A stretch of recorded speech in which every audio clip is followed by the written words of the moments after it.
राज्याचे उपमुख्यमंत्री अजित पवार हे जनसन्मान यात्रेदरम्यान सिन्नर दौऱ्यावर आले होते.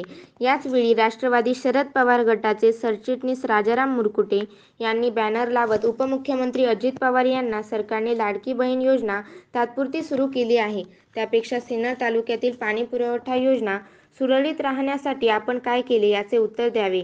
विद्युत मंडळाने पाणीपुरवठा योजना शासकीय अनुदान न मिळाल्यामुळे लाईट कट केली, त्यामुळे माता भगिनींचे पिण्याच्या पाण्याचे प्रश्न निर्माण झालेत. त्यावर आपण काय केले हा आमचा प्रश्न आहे. सिन्नर तालुक्यातील शेतकऱ्यांना पीक विमा व नुकसान भरपाई मिळाली नाही. या सरकार यासाठी अपयशी ठरले. आपण मुख्यमंत्री म्हणून याचे काय उत्तर द्याल? महापालिकेमध्ये घरपट्टीवर दंड आणि व्याज सरकारने माफ केले, परंतु नगरपालिकांमध्ये घरपट्टीधारकांवर मूळ थकीत झालेल्या रकमेवर 24% दंड आणि व्याज आकारले आहेत. महापालिका आणि नगरपालिका नागरिक यांच्यामध्ये आपण भेदभाव कसा काय केला याचे उत्तर आपण द्यावे. शेतकऱ्यांचे प्रश्न अनेक आहेत. कांद्यावरील निर्यात बंदी उठवावी, दुधाच्या किमती, खतांवरील जीएसटी, बियाणं महागाई असेल असे अनेक प्रश्न गेल्या 3 वर्षांपासून सरकारने काहीच केले नाही. तरी यावर सरकारने काय केले याचे अशा आशयाचे बॅनर लावले. यावेळी कायदा सुव्यवस्थेचे प्रश्न निर्माण होऊ नये यासाठी सिन्नर पोलिसांनी राष्ट्रवादी शरद पवार गटाचे प्रदेश सरचिटणीस राजाराम मुरकुटे तर वावी पोलिसांनी युवक तालुका अध्यक्ष संदीप शेळके यांना अजितदादा यांचा दौरा पूर्ण होईपर्यंत नजरकैदेत ठेवले. काही वेळानंतर सोडून दिले. पोलिसांच्या या कारवाईचा निषेध म्हणून राजाराम मुरकुटे यांनी पत्रकार परिषदेत या घटनेचा निषेध केला.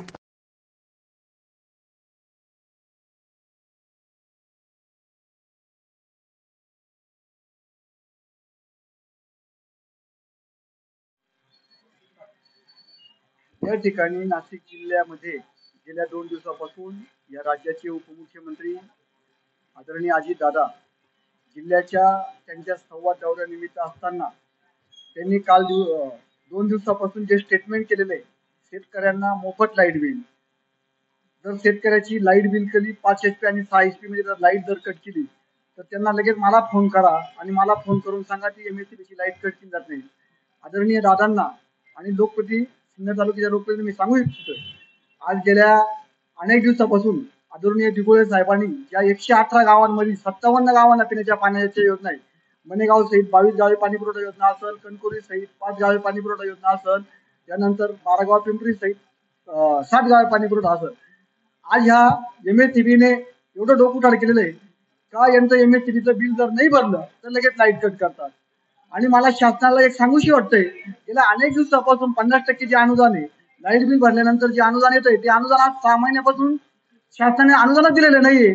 आणि जिकडं तुम्ही घोषणा करता ते आणि इकडे माझ्या माता माऊलींना पिण्याचे पाणी नाहीये, ही खूप मोठी शोकांतिका आहे. आजही सिन्नर तालुक्यामध्ये पीक विम्याचे, नुकसान भरपाईचे पैसे लोकांना मिळालेले नाही. ते लोक आंदोलन करण्याच्या पाठीमागे आहे. सिन्नर नगरपालिकेचा प्रश्न तर एवढा गहन आहे, म्हणजे तेव्हा घरपट्टीच्या संदर्भात 24% व्याजदर या सरकारने वाढवलेले आहे. महानगरपालिकेला आणि नगरपालिकेला वेगळा न्याय काय आहे? त्या ठिकाणी आज या ठिकाणी मला सकाळी मी चहा पित असताना पोलिसांनी मला अटक केली. माझ्या बरोबर माझे सहकारी युवकचे अध्यक्ष संदीप शेळके यांनाही पण अटक केली. मला वाईट सांगायचं, माझे आईबाप घरामध्ये होते आणि माझे आईबाप घरामध्ये असताना अचानक पोलिसांची गाडी आली आणि मला नेलं. मला नेण्याबद्दल माझा वाद नाहीये, परंतु जनतेच्या प्रश्नांसाठी प्रथमतः राज्याचे उपमुख्यमंत्री आणि तालुक्याचे लोकप्रतिनिधी यांनी कित्येक वेळा त्या इमारतीची उद्घाटन करतात. अहो पण इथे लोकांचा प्रश्न किती गंभीर झालेला आहे. सिन्नर तालुक्याला आजही पण पाणी नाहीये, पिण्याचे पाणी नाहीये, पाऊस झालेला नाहीये. आणि आता इतक्यात बातमी बघितली, महिंद्रा सारखा प्रकल्प आज गुजरातला जातोय, ही खूप मोठी उद्योजक आणि सुशिक्षित बेकारांना पुराडे. तर या ठिकाणी मी ह्या शिंदे सरकारचा उपमुख्यमंत्री अजितदादा पवार आणि देवेंद्र फडणवीस उपमुख्यमंत्री यांचा मी आज सिन्नर तालुका राष्ट्रवादी काँग्रेसच्या वतीनं जाहीर निषेध करतो. सन्माननीय उपमुख्यमंत्री अजितदादा सुनील तटकरे साहेब आणि त्यांचे सर्व सहकारी मंत्री आमदार आज सिन्नरमध्ये येणार असल्याची माहिती आम्हाला कळाली. आम्ही त्यांना आल्यानंतर त्यांचा कोणत्याही प्रकारे आमच्या मनात त्यांच्याबद्दल आदर नव्हता, पण आम्हाला जो शेतकऱ्यांचा आक्रोश होता तो मला त्यांच्याबद्दल पोहोचवायचा होता. मी एक शेतकरी कुटुंबातून आलेलो आहे. मी सर्वसाधारण घरातून आलेलो आहे, पण मला कोणत्याही प्रकारची कल्पना देता सकाळी चहाच्या अगोदर मला पोलिसांनी ताब्यात घेतलं आणि ताब्यात घेऊन दिवसभर त्यांच्या नजरकडे पोलीस स्टेशनला बसवलं. हे अत्यंत चुकीचं आहे. हे सरकार घाबरलेलं आहे.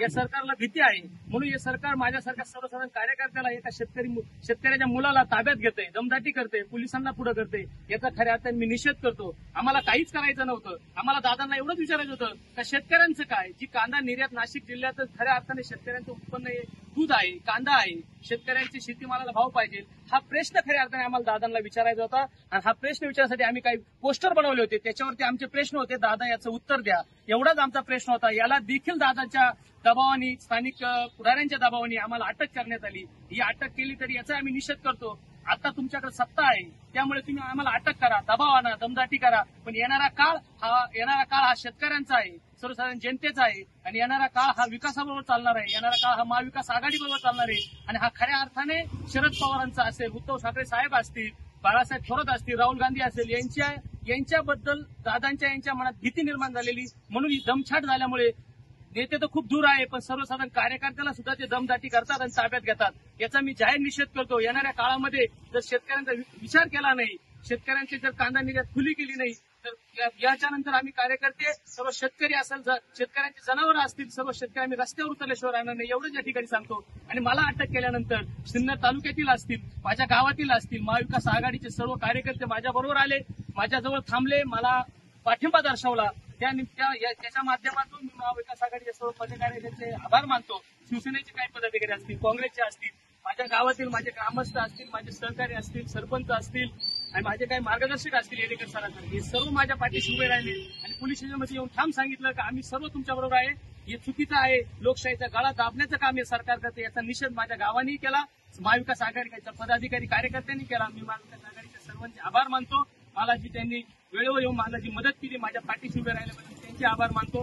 वरिष्ठांनी बी जी दखल घेतली आणि प्रशासनाशी ते पोलीस खात्याशी फोनवर बोलले. सन्मान्य जयंत पाटील साहेब असतील, जितेंद्र आव्हाड साहेब असतील, रोहित दादा असतील, महमूदभाई शेख असतील, या सर्वांनी संपर्क साधला आणि मला लवकर सोडण्याचं त्यांनी प्रशासनाला सांगितलं. त्यांचे मी आभार मानतो. सर्व पदाधिकाऱ्यांचे आभार मानतो. या सरकारचा पुन्हा एकदा जाहीर निषेध करतो. थांबतो. जय हिंद, जय महाराष्ट्र.